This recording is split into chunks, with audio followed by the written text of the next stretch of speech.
So not too long ago, Paramount Plus and Showtime merged, and on Paramount Plus it became the Showtime streaming service, just like on Max is the streaming service for HBO.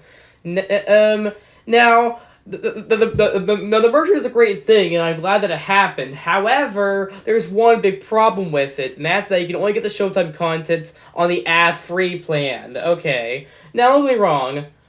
I have the Paramount Plus with Showtime plan. I'm probably gonna have it forever.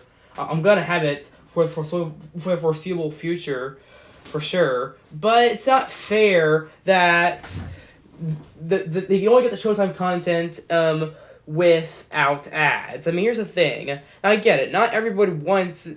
No, I get it. Not everybody. The stuff on Showtime is not for everybody. But the thing is that Max has HBO content no matter which plan you choose. There's 3 plans of Max. There's the basic ad-supported plan, there's the ad-free plan, and there's the ultimate plan that's $20, that's 4K streaming, and all of them give you everything that Max has, including content from HBO.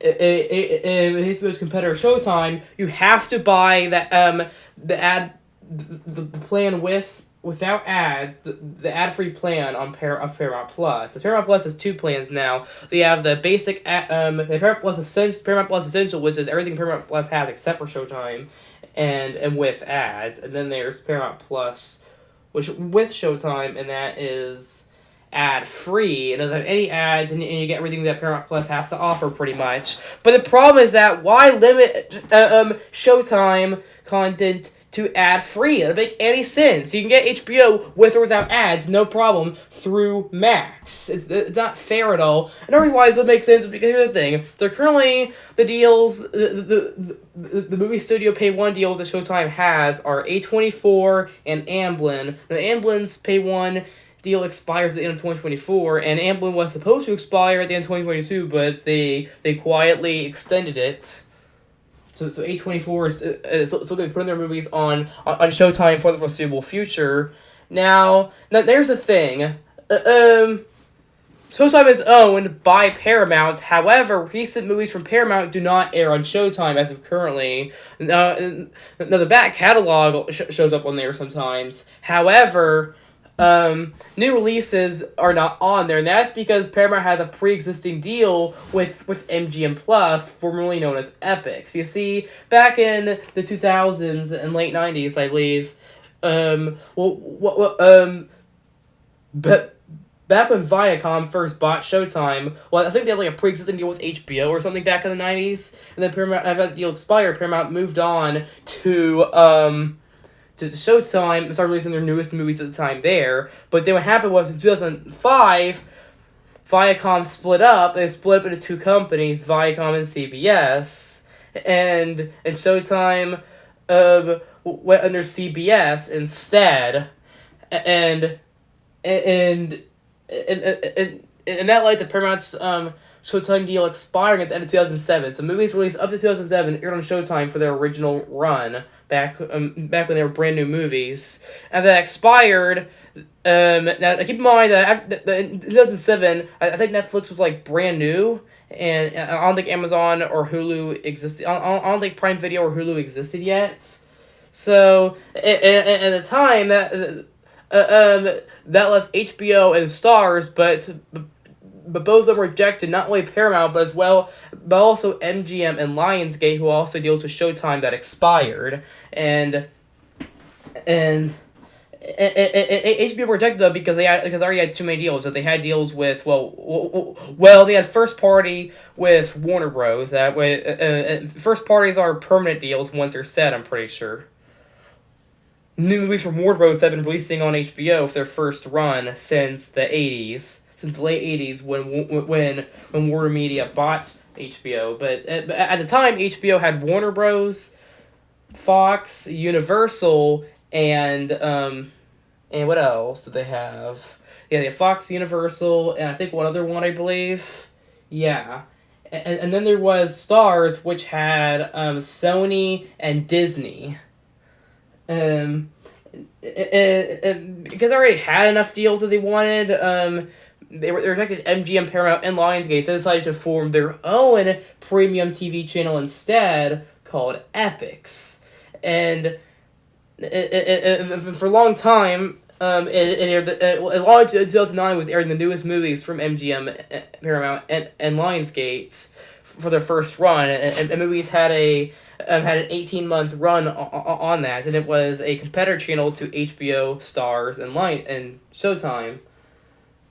It is now part of the four main premium TV channels. As the four I'm talking about are pretty much these TV channels they have to pay extra for that act as something like a streaming service. So then so when those three came together to form that service, they all jointly owned it for another 8 years. But then in 2017, so you see, in 2016, Lionsgate bought Stars, and that was when Viacom and CBS were in plans to merge back together. And Viacom and CBS merged back together in December of 2019, which we'll get to in a minute. So what happened was, so MGM bought full control of Epix, and however, new releases from Lionsgate were still releasing on Epix for the year and a half first run, until the end of 2019, and they had a 2-year deal with Hulu, and then they moved to Stars. Now, the movies from Summit were excluded from Epix because Summit signed a deal with HBO, about a little over 6 months, I think, before Lionsgate bought Summit, and so their movies. Well, previously they had a deal with Showtime, and then they moved to HBO for 10 years, from 2013 all the way to 2022, and John Wick 4 is going to be the first movie to air on Stars. So yeah. Now, and as for Paramount, they renewed their deal with Epix for another 5 years. Their deal with Epix was set to expire in 2022. Now, 2 years after MGM bought full control of Epix, then what happened was Viacom and CBS in December of 2019 merged back together and are now Viacom CBS before they rebranded to Paramount Global in 2022. And at the same time, they're also, and then a little less than a year and a half after that, what happened was, Viacom CBS, now Paramount, launched Paramount Plus, their new streaming service. Now, because their deal with Epix was still going on, they decided to renew that deal for an extra year, at least, and allow the deal. Or it's a new deal to release those movies simultaneously there. So that's what's been going on. So it's recent movies like Top Gun Maverick and Sonic the Hedgehog 2 are currently on MGM Plus right now, and as well as Paramount Plus. But that deal expires at the end of 2023, so that means that the Transformers Rise of the Beast, Mission Impossible Dead Reckoning Part 1, and what's the other one? TMNT Mutant Mayhem are the last movies in their deal of releasing them on Paramount Plus and MGM Plus simultaneously, and yeah, so that's what's going on. And I forgot to say this, but yeah, at the beginning of this year, MGM rebranded Epix as MGM Plus, but they're still airing recent movies from Paramount on MGM Plus until the end of 2023. Now, that was stated that after 2023, new movies from Paramount would air exclusively on Paramount Plus. However, here's the thing. Paramount Plus and Showtime merged, and because the deal is expiring starting in 2024, their movies can finally air on Showtime permanently. And finally, and however, after them still continuing with MGM Plus for another 4 years. And that is exactly why they need to change Paramount Plus up a bit, by adding Showtime with ads. As here's the thing, as it wouldn't be fair to lock new movies that stream on Showtime exclusively without ads. you should be able to watch them with or without ads. Max does that, thankfully, and does it really well. And now, currently, the 2024 slate has A Quiet Place Day 1, Mission Impossible Dead Reckoning Part 2, Sonic the Hedgehog 3, that Bob Marley movie. It has, yeah, a lot of those that are currently set to release in 2024. So those movies onwards are now excluded from their longtime 15-year MGM Plus deal. So, yeah. And so because of that, and here's the thing, it's very likely that they're going to move to Showtime for their new releases, and it's likely to be permanent. It's likely going to be permanent too. Lionsgate has been airing their movies with on Stars since the beginning of 2022, and that's going to become permanent because Lionsgate owns Stars. Warner Bros. Discovery owns HBO. The Warner Bros.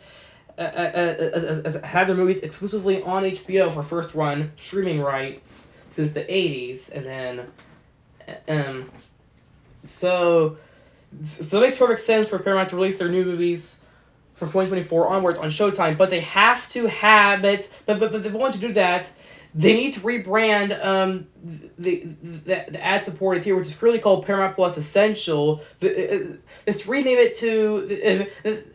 They should just rename them. They should just rename the two as Paramount Plus, with or without ad. They could just name the ad-supported plan Paramount Plus with ad. The second one Paramount Plus ad free, or actually they could rename it to Paramount Plus Premium. And rename the first one as well. Actually, they can keep the ad-free tier, Paramount Plus Essential, but they can include Showtime content with it, and then the ad-supported plan. Ad-supported plan, yes, and the ad-free plan could be called Paramount Plus Premium, and it could be without ads and Showtime content built in. They can keep everything that they currently have, except just put Showtime on the ad-supported tier so that way new releases from Paramount can air on Showtime starting in 2024. So there's only 3 movies left in the MGM Plus deal. But anyway guys, that's it for this video. I'll see you guys next time. Agent S out.